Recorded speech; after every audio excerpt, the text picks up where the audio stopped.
Hello, and welcome to another episode of KMM's Mobility Matters podcast. I am your host, Arlene Holt, and today I am joined by my fellow host and co-workers, Chris Gonda, our Safe Routes to School coordinator, and Cristina Fowler, our marketing manager. Hi, guys. Hey, Arlene. Hey, Arlene.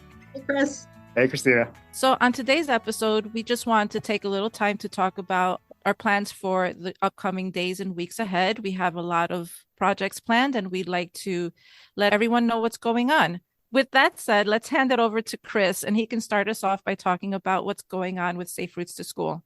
Hey, everyone again. So Safe Routes to School is up to a few exciting things for the upcoming months. So firstly, we just finished doing our recognition program nominations. So all the great things that the communities have been working on through the Safe Routes to School program to promote walking and biking to school and active transportation. We keep a tally of all those types of activities and events, and then we nominate those communities and schools for the Safe Routes recognition program. So I just completed a few of the nominations last week, and we're proud of the work that we've done in those schools. So we can't wait to present them with those awards at the annual membership meeting in May. I've also been visiting New View Academy in Piscataway, New Jersey, to do bicycle and pedestrian safety presentations. But what's interesting is that we're going to be doing things on bikes in their gym classes. So their phys ed teacher, Mr. Kyle Thompson, has been coordinating with me and letting me know what we can do with the kids. And it's been great so far. We've had a lot of interesting questions and a lot of insight about being safe when families are walking around. Now, they're not from one single community. They're from all over New Jersey and all over Middlesex County. And the school, what's interesting about it is that it serves students with disabilities. And those could be things like learning disabilities to anxiety. So it's been really great working with them and seeing where they're at and seeing what their thoughts are on walking and biking in their communities so far.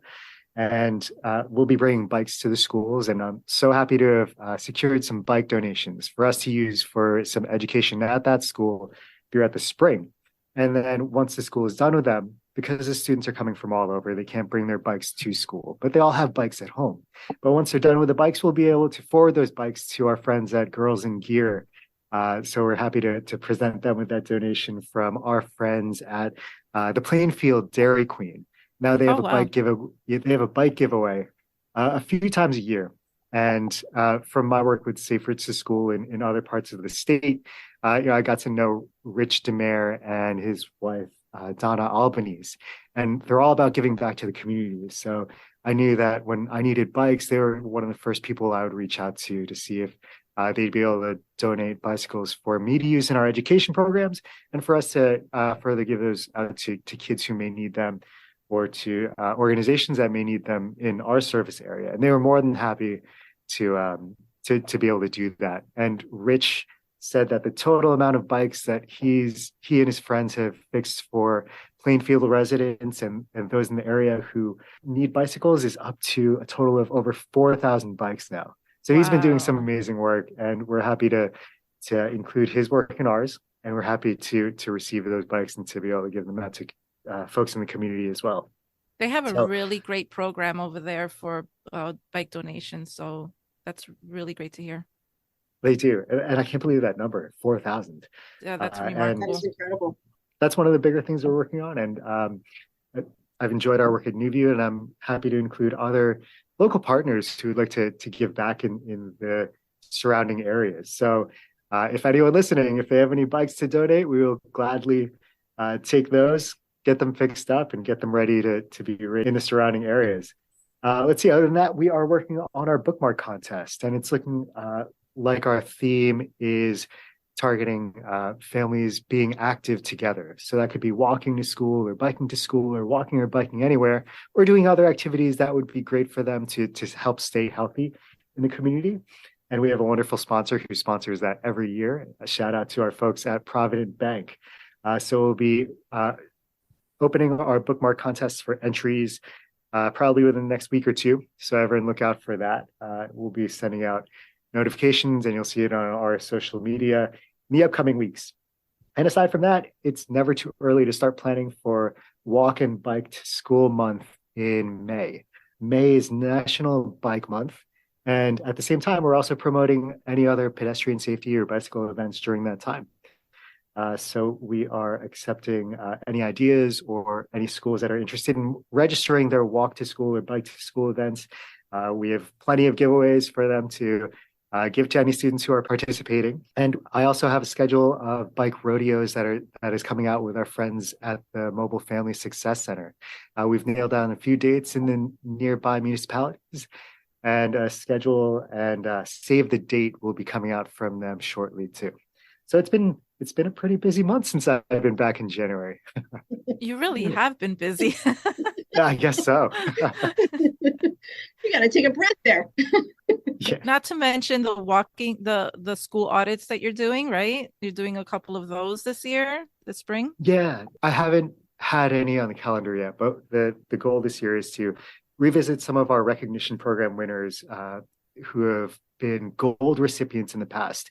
And we've done school travel plans with that. Highland Park has shown interest in revisiting and updating their old school travel plan because that was from, I'd say, 5 years ago now. So the document has served its purpose. So what we want to do is see what's been done. I know that Highland Park has received some safe routes to school and other transportation infrastructure money since then.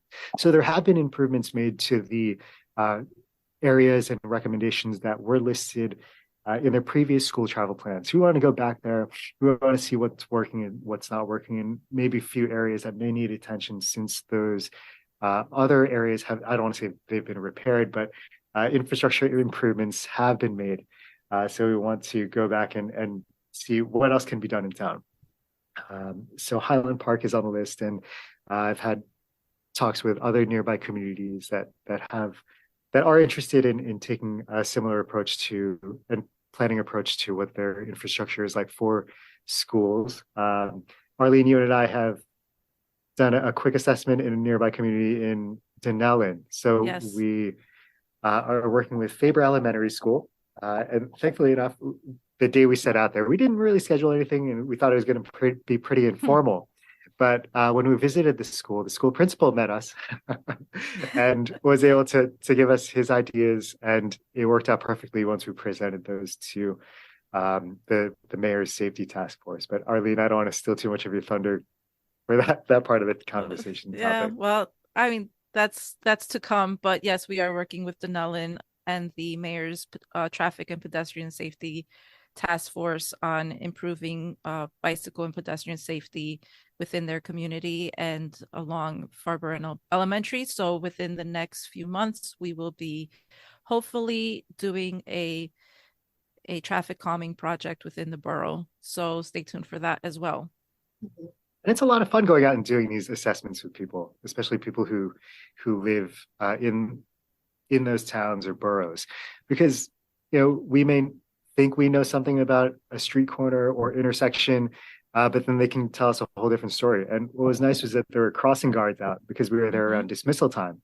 And crossing guards, if you ever have a moment to talk to them, they always have the most interesting stories. Some a little bit dangerous, and but aside from that, they always have great things to tell us and insightful things about what's happening with the local traffic. And even in my town, one of the local council people had mentioned during their last meeting that the traffic has gotten so bad in our town, or that driver behaviors have been so threatening in a way, and the culture around driving has been a little scary. So just want to also remind our motorists and drivers to take it easy out there, and we're all just trying to get to where we're trying to go.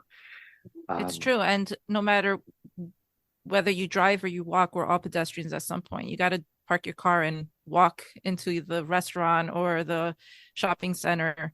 So we're all pedestrians. So anything else you want to share, Chris? No, I mean, no, not that you haven't shared enough. Side note, I'm done babbling. And if anyone's listening is interested in any of these programs and want to keep Chris and Arlene even busier, we will make sure that we have all of the links at the end of the episode as well. So Absolutely, yes.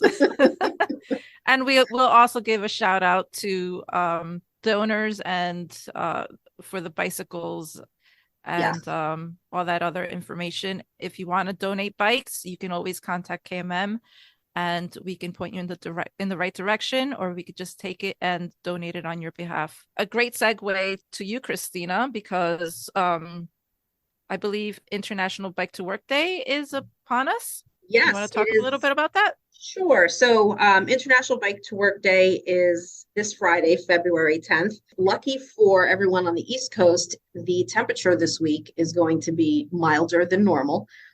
So we won't have to worry about biking in the snow. If you bike to work, you won't have to bike in the snow. I believe the temperature this Friday should be mild enough that all you'll need is maybe just a hat and gloves, and a light winter coat. So what we're doing this year is just a fun little social media promotion. We are posting on our social handles, just little stories, little photos. We encourage everyone who's also biking to work to do the same. You can email us, you can post it on our social accounts and tag us at Keep Middlesex Moving, and we will make sure that we reshare it all day on Friday. I know it's not easy to bike to work, and it can be difficult for some. So if we can highlight the positivity around it, it's a win-win for us. So please look on our social media sites for links. We take stories, we take photos, videos. You'll see that later on this afternoon, we are featuring our very own Chris on his bicycle. Thank you, Chris, for the video. The more photos we get, the better, and we'll share them throughout.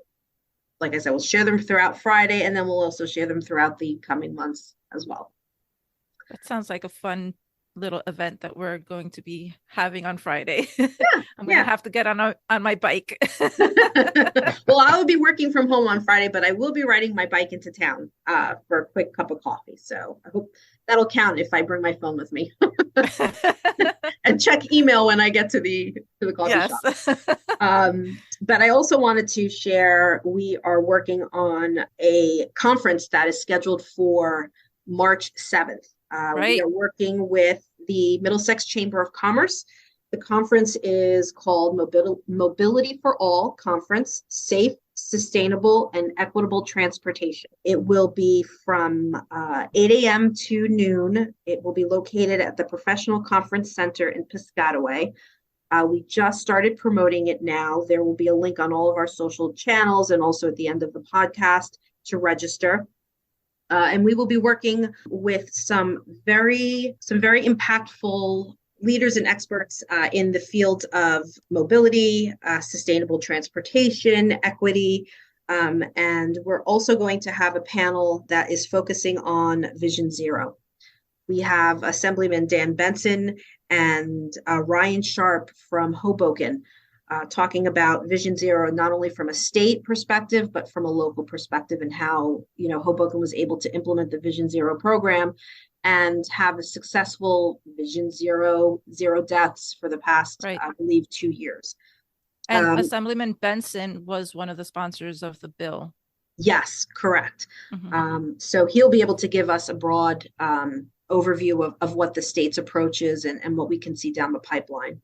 And then we have Karen Alexander from NJ TIP. She was a guest on one of our podcasts not too long ago. She's from the Voorhees Transportation Center. She will be talking about equitable mobility. We also have Dave Lustberger from Arterial. They're located up in North Jersey. He'll be also joined by Mayor Jason Salento, who's from Dunellen.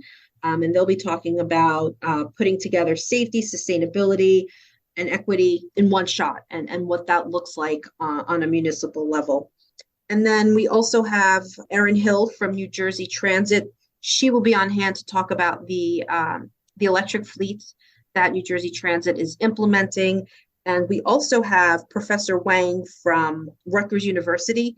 He is a civil and environmental engineer. He has created pavement that can electrify a vehicle. And so we are going to be hearing from him.